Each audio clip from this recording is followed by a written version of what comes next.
এয়া হৈছে আমাৰ মাৰ ঘৰৰ খেতি আৰু আজি আমাৰ মাহঁতৰ পথাৰত মানে ভুই ৰুবৰ কাৰণে হাৰিয়া মাতিছে। আমাৰ গাঁৱত এইটো হাৰিয়া মতা বুলি কয়, মানে বহুত ৰোৱনী যেতিয়া মাতে আৰু।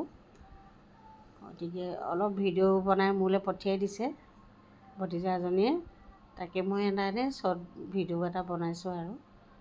এইয়া ৰোৱনীবিলাকে পূৰা ৰুই আছে, কিন্তু বৰষুণো দি আছিলে সেইদিনা।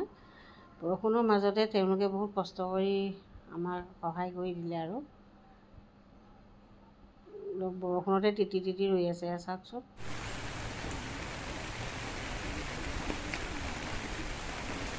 মই অৱশ্যে যোৱা নাই দেই ঘৰত, ভতিজাজনীয়ে ভিডিঅ' অকণমান মোলৈ পঠিয়াই দিছে শ্বৰ্ট ভিডিঅ' বনাবি বুলি, সেইকাৰণে মই অকণমান দেখাই দিছোঁ আৰু।